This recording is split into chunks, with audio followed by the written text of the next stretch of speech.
En 2023, j'ai vu 70 films. Du coup, c'est l'occasion de faire un big classement de tout ça. Abonnez-vous. Ok, on va redescendre en pression et aller du pire au meilleur. Donc logiquement, le numéro 1, ça sera pas BDE. Ah oui, et Stop est totalement subjectif et très peu argumenté. C'est un petit peu le PMU de la critique ciné, en gros. Terrifiant 2 est bel et bien la pire bouse que j'ai vue cette année. Un beau cadeau de Noël aux spectateurs serait de détruire le 3e film avant qu'il sorte.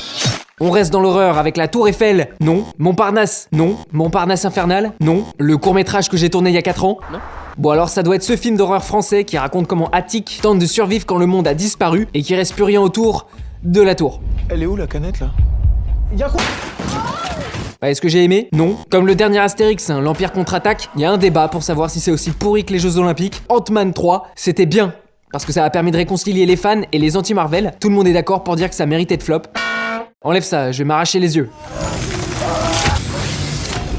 Ça fait plaisir. Alors j'attendais l'Avengers des Sceaux ou bien un retour aux sources en mode huis clos tendu pour ce 10e opus. Bon bah c'était ni l'un ni l'autre. Le titre nous avait prévenu, fallait mettre une croix sur la qualité. On enchaîne dans les films ratés avec Sanctuary, un thriller un poil érotique, malheureusement trop mou pour me faire... Ouais, j'espère que tu regardes pas avec tes parents cette vidéo. Je m'excuse par avance pour le prochain film qui s'appelle Les Ombres Persanes. Je le mets à cette position, mais en vérité, je pense avoir suivi 50% du film au ciné. Pendant les autres 50%, j'étais en train de taper ma meilleure sieste. Même les punaises de lit ont pas su me réveiller. Tiens, c'est le premier film que j'ai vu cette année. Tire ailleurs, mais devrais-je dire, tire à pas ailleurs. Voilà. Le classement est mérité. Renfield, un film assez peu généreux dans sa globalité. J'aurais aimé plus de Dracula. Non, attends. On est passé à Insidious 5. Waouh. On a découvert ce qui se cachait derrière la fameuse porte rouge. C'est toujours le même gonze qui ressemble à Dark Maul. Il veut pas lâcher ça. C'est comme les producteurs, pourtant y a plus rien à dire sur cet univers. Netflix, toujours présent pour proposer des films originaux. Netflix, original, je précise. Parce qu'Happy Ending ne brille pas par son originalité, ils ont carrément spoilé la fin dans le titre, ces couillons. Napoléon n'est pas une déception, j'avais aucune attente. Un film plutôt osef qui enchaîne des scènes pas liées entre elles. Oh merde, putain, ça fait mal. Même Robert Pattinson avait fait l'effort de prendre un petit accent français dans Le Roi. With the tiny cock. On passe à L'effet nocebo de Lorgan Finnegan, un film dont j'ai oublié la grande majorité de l'intrigue, donc je préfère vous conseiller Vivarium, du même réal, dans lequel on peut retrouver un gosse qui est tout le temps scotché devant la télé. Ok, je remets. Toujours dans les 5 sur 10, c'est R, un biopic sur l'origine de l'atmosphère avec Thomas Pesquet dans le rôle titre. Ouais. Bon, ça aurait été sûrement plus intéressant qu'un film sur l'origine d'une paire de godasses, sauf si c'est les Nike de Brice de Nice. J'ai dû les acheter 300 €, donc ça va encore. Sentinelle, c'est le nom d'un chanteur de charme, lui-même flic, et c'est le titre éponyme d'une comédie avec JC, Jonathan Cohen, pas de méprise, et Raphaël Quenard. Ce sera pas la première fois que vous entendrez son blast dans la vidéo, d'ailleurs j'ai fait un petit jingle pour ça. La balle à baba, la baba, la balle là-bas. Waouh. Bref, le mix flic-chanteur marche pas des masses puisqu'il y a 90% de flics et 10% de chanteurs. Et bam, je pose ce film qui possède l'une des scènes les plus drôles de l'année. Waouh. Bon, ça suffit pas non plus à le mettre plus haut dans le classement, n'en déplaise à Egypte Luxor. J'ai adoré l'histoire, tout d'abord les acteurs, les paysages, l'humour, les décors. Y aura-t-il une suite? Si oui, je l'attends avec patience, merci pour ce bon moment. Autre adaptation, le film Super Mario Bros, à l'image de son personnage principal en pilote automatique. C'est loin d'être mauvais, mais la cible est un peu trop celle des gosses. On s'arrête plus sur les adaptations avec les 3 mousquetaires, partie 1, D'Artagnan. L'étalo couleur caca et la caméra qui bouge de partout m'ont donné la gerbe. Quoi, c'est tout? En plein feu, un petit film de genre français qui gratte la gorge et qui pique les yeux. Johnny Hallyday fait un caméo très discret pour allumer le feu. Bonjour, c'est joli. Le film qui s'est fait chier dessus par tout internet, The Flash. J'avoue, j'ai trouvé les réactions disproportionnées. Faut dire que je suis pas très objectif quand un scénariste active la carte voyage dans le temps. Waouh, on a voyagé dans le futur à la 19e place, qui est celle de Spider-Man Across the Spider-Verse, et on repart tout de suite en arrière. Keket Branagh a encore posé ses coups sur la table, qui a écrit ça putain dans mon script, pour montrer qu'il s'est filmé, il fait des plans débulés, même l'affiche elle a l'air de se casser la gueule. Mathieu Turi n'a pas sorti une... Gueule Noire, c'est une proposition de série Z assez divertissante dans sa première moitié, mais qui m'a totalement laissé de côté au moment de dévoiler le monstre caché sous terre. Spoiler, la créature ressemble à ça. Fiche le camp. David Fincher a sorti son dernier film sur Netflix. Attends, on est sûr que c'est lui? Non, parce que je vois pas le nom sur l'affiche. C'est peut-être comme pour le titre, un effet de style. Je trouve qu'il arrive à proposer une ambiance assez unique grâce au montage, mais qu'il lasse assez vite finalement. C'est le cas aussi du dernier Shyamalan, Knock Knock at the Cabin Fever. Malheureusement, c'est pas Ana de Armas qui vient faire coucou, mais la version balèze et chauve, Dave Bautista. Rien à voir quoi. Il sauve pas le film, mais ça fait plaisir de le voir aux côtés de Ron Weasley. La balle à baba, La baba, la mal, là-bas. Je vous avais dit qu'on allait reparler de Raphaël Quenard puisqu'il joue dans Cash, non pas celui du jardin, ni celui de Sean Bean, ni celui où des gens se la donnent dans des voitures. Voilà, celui-là. C'est la comédie de l'année, pas du tout, mais c'est sympa. Un film qui m'a à la fois assoupi et stressé, deux émotions contradictoires, c'est vrai. C'est Tar avec Cate Blanchett.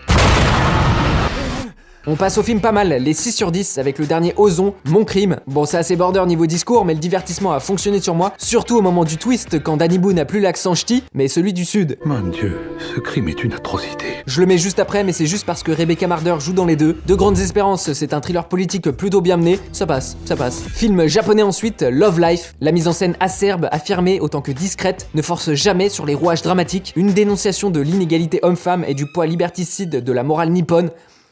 Non, c'est pas moi qui ai écrit ça, mais c'est ce que je pense, ouais.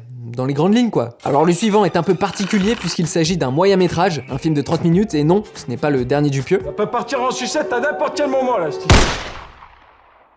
Ce crime est une atrocité. Strange Way of Life, c'est plutôt bien, mais ça me choque barre pas de zinzin, quoi. Sidney Sweeney a collaboré avec la réalisatrice Tina Satter pour dévoiler la réalité. Le personnage s'appelle vraiment Reality, puisque c'est une histoire vraie pour un film concept plutôt efficace. En gros, c'est une représentation visuelle d'un enregistrement du FBI. Et si vous voulez voir une retranscription visuelle de moi en train de monter cette vidéo, bah ça donne ça.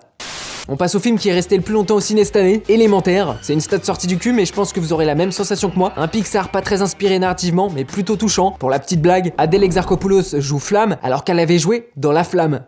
Voilà, n'hésitez pas à ressortir cette anecdote dans vos repas de Noël. Benoît Magimel a crevé l'écran dans Omar la fraise. Framboise myrtille. Beaucoup moins marrant, quoique, c'est Miyagot qui tabasse des gens à coups de râteau. Pearl, c'est le deuxième opus d'une trilogie entamée avec X et qui donne envie de voir la suite intitulée Maxime, qui d'après les dernières infos serait un slasher whodunit sanglant. Tabac comme Scream 6 finalement, une saga qui dure depuis presque 30 ans et qui ne s'essouffle pas. Si, un peu quand même, surtout dans le message méta presque fantomatique, finalement comme son méchant quoi. On continue le grand chelem des whodunit avec Bodies. Arrêtez ça bordel. Ensuite le dernier Yann Gozlan qui aime mixer sens et avion. J'explique, dans Boîte Noire c'était un mec avec une super bouille qui déchiffrait un crash d'avion. Concentrez-vous sur ce qu'on entend. Dans Vision, c'est une meuf atteinte d'hallucination qui pilote un avion. Le prochain, ça sera sûrement sur un passager qui déteste les odeurs dans l'avion. C'est la petite odeur là quand tu rentres. Comment j'ai ressenti les 3h26 passées devant Killers of the Flower Moon. Plutôt bof quand DiCaprio surjoue un max, mais très bien quand Jesse Plemons est entré en scène. Je l'aime. On passe à L'amour et les forêts qui n'avait rien d'une poésie de Jacques Prévert. On est plutôt sur un thriller bien tendu sa mère. Le drame qui a mis une claque à tous les cinéphiles, j'ai l'impression, c'est Aftersun. C'est dommage que je sois sorti du film malgré moi à plusieurs moments, parce que sinon c'était quand même touchant. Je conseillerais jamais assez de regarder Normal People avec Paul Mescal qui joue aussi dans Aftersun. Logique quoi. Tout le monde veut buter Vincent du jour au lendemain. Concept trop cool qui aurait peut-être dû rester au stade de court-métrage. Ça traîne en longueur, autant couper court.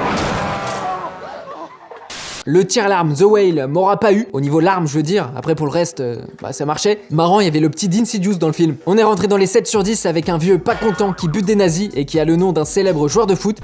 Rien que pour ça, ça vaut le coup d'œil, ou devrais-je dire, le coup de couteau. C'est les émotions en fait. Tom Cruise a survécu à une énième cascade pour inciter les gens à aller voir sa dernière mission impossible, intitulée Dead Reckoning, et comme son nom l'indique, il meurt pendant le film.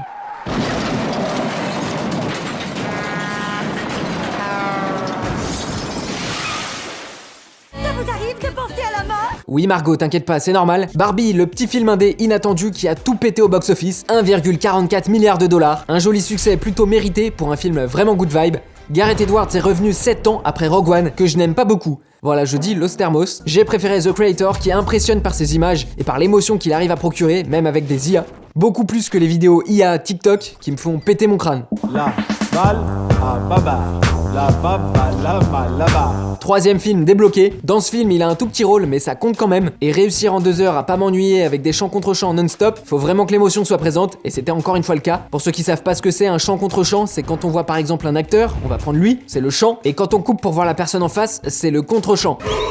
C'était une transition pour aller vers l'horreur et sûrement le film qui possède le meilleur titre cette année, Infinity Pool. Un mec qui a l'air d'aller chez le dentiste pour une opération plutôt sérieuse, des visages déformés qu'on n'aimerait pas croiser, du sexe chelou halluciné, mis à goth en léger surjeu. Ça a l'air d'être un film à 24, mais c'est pas le cas, ça reste quand même ma cam. Alors Marvel a peut-être pas dit son dernier mot, à peu près un projet sur deux plaît encore au public, et c'est le cas du 3e Gardien des Galaxies. À la fin il sauve les animaux, donc c'est trop bien, ça mérite cette place. Je t'ai déjà spoilé sur la position de Spider-Man 2, la version animée, qui a oublié de conclure son arc narratif, et commence pas à me dire c'est en 2 parties, nanana. J'enchaîne vite avec 3 films d'horreur, Mad God, Evil Dead Rise et Watcher. Le premier c'est pour les fans d'animation très arbre, le deuxième c'est pour les fans de sang, donc les vampires, vous êtes les bienvenus. Le troisième c'est pour ceux qui ont peur des jumpscares, car il y en a pas dans celui-là. Le duel Barbenheimer, qui a bien été rongé jusqu'à l'os, a été remporté par Nolan, au niveau du classement dans cette vidéo, pas du box-office. J'avoue avoir retenu mon souffle avant l'explosion, et d'avoir sursauté dans la salle quand ça a pété. Ici, oui, comme son titre ne l'indique pas, Bottoms est haut dans le classement, un teenage movie porté par Rachel Sennott, qui est aussi une des révélations de l'année, avec Bodies, Stop, mais aussi The Idol. Et du coup Bottoms, film absurde qui a une vraie identité, alors qu'il plagie totalement l'affiche de Breakfast Club. Oui, je sais que c'est fait exprès, c'est une blague. On passe en mode sérieux, ça rigole pas. Les filles d'Olpha, c'est un documentaire comme j'en avais jamais vu, d'où sa position aussi haute. J'ai zéro vanne à faire, c'est super chiant. Quand il joue pas un vampire, Nicolas Cage joue Freddy Krueger. Dans Dream Scenario, il devient célèbre en apparaissant dans les rêves des gens. À vous de juger lequel vous fait le plus flipper. Moi j'ai ma réponse, perso. La balle à Babar. La balle, la barre. 4 à la suite, Raphaël Quenard crève l'écran dans Yannick. Ah bah j'ai fait court, comme le film. Talk to me. Encore un film d'horreur au titre français très simple, La Main. Rassure-toi, c'est pas un biopic sur Maradona, mais un film d'horreur diablement efficace, et j'ai utilisé diablement pour le côté un peu 666 quoi. Plus forcément envie de serrer la pince aux gens depuis ça. J'allais à reculons pour voir Rheingold, biopic allemand sur le rappeur. Sata. Et bah j'ai streamé toute l'année le son du film.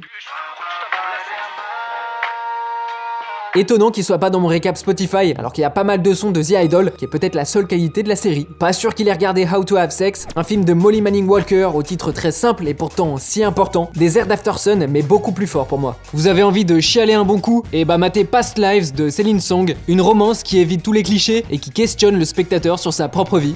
On se rapproche du top 5 avec Nos Cérémonies, que j'avais eu la chance de découvrir à Gérardmer. À l'époque il était déjà haut et il a très peu bougé de mon classement. Bah oui, Spielberg, son histoire est passionnante dans The Fabelmans, par contre c'est totalement plagié sur Super 8, c'est honteux.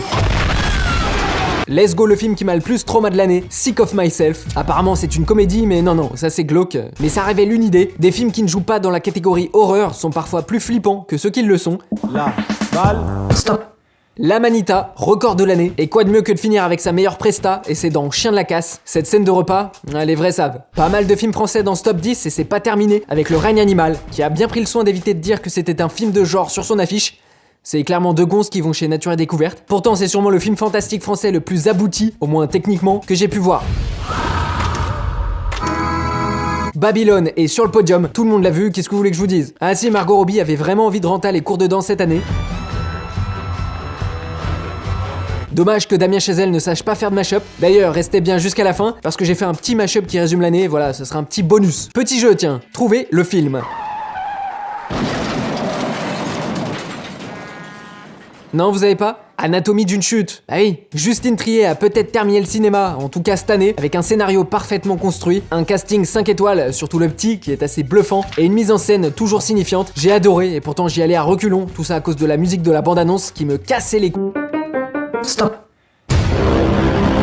Non, c'est toujours pas cette chaîne. On termine ce classement avec un film qui est rentré dans mon top 10 personnel, Beau is Afraid. C'est l'histoire de Beau, un mec très anxieux qui va vivre la pire expérience possible et en même temps la plus belle.